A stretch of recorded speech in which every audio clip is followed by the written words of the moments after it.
What's up, YouTube? Reezonz back once again after a long break, man. It's been a while since I've done a video, man.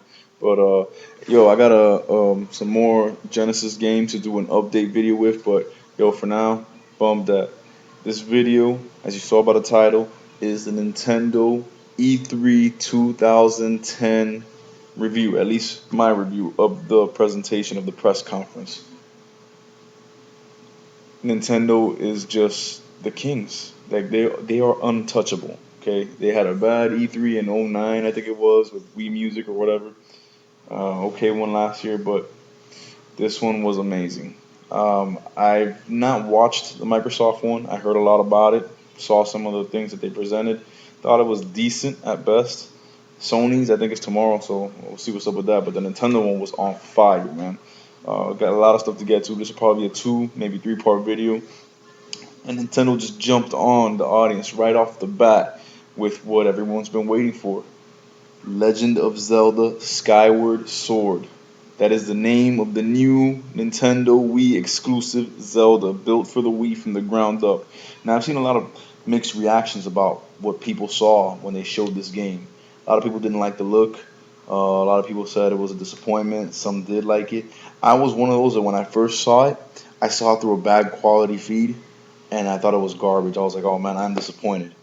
Now I saw it again on a good quality feed, clear screen, clear, no choppiness, clear fluid motion, and I gotta say, I'm digging it.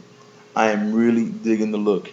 It's got more of a cartoon look, not like Wind Waker. It's not cell shaded bonanza like Wind Waker was, which was cool, but it was cell shaded all the way. This one is not, it's also not super grimy and mature looking like Twilight Princess.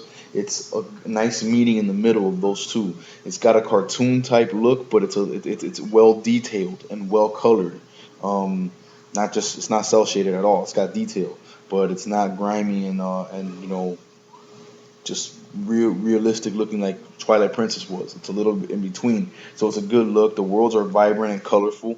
Man, let me see. I got some notes here. It's Wii motion support, and it is amazing. Okay, literally they showed as you're walking, running, standing still, whatever you do with your right hand, you see Link moving his entire arm in that pattern that you're moving, one to one motion, perfect, on point.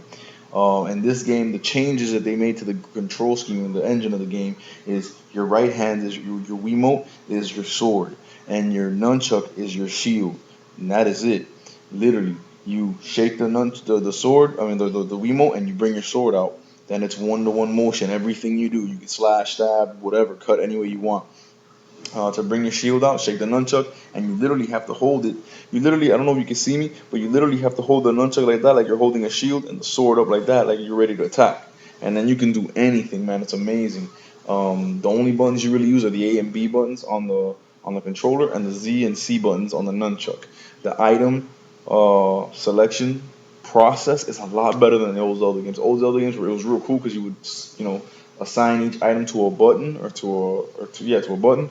But in this one, it's a lot more streamlined. It's like you imagine, just like Miyamoto said, you imagine like every item you have is somewhere in your coat, somewhere in a pocket, and all you would do is hold down the B button, and with the Wiimote, you select it. It comes up on screen, and you select which one you want, and bam, you have it. And every item is used with a realistic motion. Okay, there's a whip, which is a new addition. You can use the whip, and you can whip like that, sideways, left, and any way you do it, the whip will react accordingly, which is amazing. You can strike differently, wrap onto things with the whip, bring items to you, whatever. There's bombs. The bombs, you can set them, you can throw them, or you can actually roll them on the ground. It all depends on the motion you use. There's a new item called the Beetle, and it's like this little, like, it looked like kind of like a little robot, but it wasn't a robot. It was like a wooden or some type of creature there, like it looks like a beetle, and you can set it off flying and you control it just like you did in Wii Sports with the airplane, and you can pick up items with that or whatever and get a real good look at your surroundings. Beautiful game design, beautiful level design from what we were shown. It just has a beautiful look. At first I was like, oh man, this is garbage, and then when I saw it clearly, it was like, wow, this is like a living, breathing cartoon, but not a goofy looking cartoon, like a nicely well done, well animated cartoon with detail and everything. I love them, and I cannot wait for Legend of Zelda Skyward Sword. They said next year. They don't have a release date yet, but at least they have a playable demo, and people there at E3 are enjoying it right now. Lucky bastards.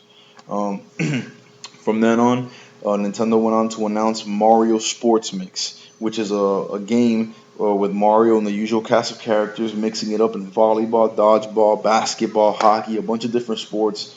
And it's not like mini games; they're like full-fledged sports games, all wrapped into one. And from the demo that they showed and the footage that they showed, it looks. I just got two words for my notes: mad fun. I mean, it looks off the chain, and the graphics are crisp and clean, and it's got the usual Mario flair. I saw one where I think Mario set Luigi up for a spike, and he went to spike it at Peach, and when he spiked it, it was a red shell, and it nailed her. Awesome.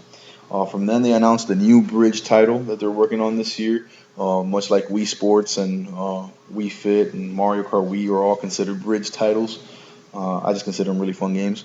But the next one is called Wii Party, and we've heard about it a couple months ago. But here's the lowdown: you got 13 party game modes. You got this other mode called House Party Games, which puts the games really in your living room, and there's a lot of interaction between the people playing.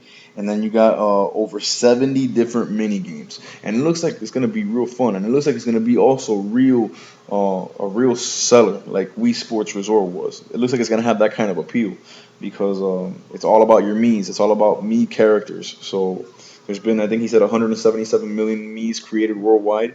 Well, this game is all about the Mii's. So that'll be your avatar during the game, and it looks really, really fun, man. I am definitely looking out to get that one because I got Wii Sports Resort, and those two titles were awesome, and I still play them to this day. So this one looks like it's gonna be in that same vein.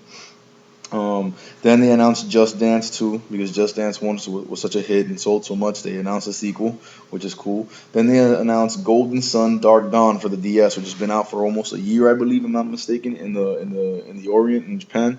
Well, it's coming out now in the holidays here in the United States for the DS, so that'll be good for I guess it's an RPG. I'm not big on RPGs, but it supposedly has a huge following. Then Nintendo dropped a bombshell. A rumor confirmed. Activision working on GoldenEye 007. A new GoldenEye 007, man. And from the from the footage that they showed, they look like they're getting it right. Okay, it's got the same exact feel with redefined graphics. It's got it's got nice graphics. It's got a really nice look to it. It's got voice acting. It's got multiplayer with online multiplayer. It's got all the classic game modes like melee only or slappers only, if you remember. You only live twice. I think it's got man with the golden gun, all that good stuff, man. It is 007, GoldenEye 007, the same goodness that was on the N64, redone in today's graphics with the Wii's capabilities and motion controls and online multiplayer, and brought to us by the good folks at Activision and Nintendo. Definitely getting that. That's coming out this holiday season. Amazing, amazing. Yeah, I got some time for another one. Then they went through Nintendo and Disney's Epic Mickey, which they showed footage. They had the people who made the game on stage talking about it, showing footage, playing the game. It looks beautiful. It has a great cartoon Disney-like look. It's got some really good gameplay concepts, such as Mickey has the ability to use paint and thinner. And paint and thinner, what that is he can literally use paint to add to the game world. To help him overcome obstacles by painting in something, or he can use thinner to completely erase something, even the actual ground or enemies or whatever. So all that is a good gameplay dynamic, and also what you do with that paint and thinner affects the way the story, the characters, the game itself turns out, and ends up because it's got this thing called playstyle matters, which is how do you use your paint and thinner? Do you make good decisions? Do you make selfish decisions, stuff like that? That all affects what characters tell you, what they don't tell you, how the game unfolds, and the ending, and all of that, man. It looks amazing, bro. Epic Mickey really looks nice, bro. Graphically, control-wise, gameplay-wise, looks amazing, bro. That's it for part one. I'm gonna make a part two, maybe even a part three. We got a lot more to get to, so God bless. Check out part two of my E3 Nintendo 2010 press conference review. Holla.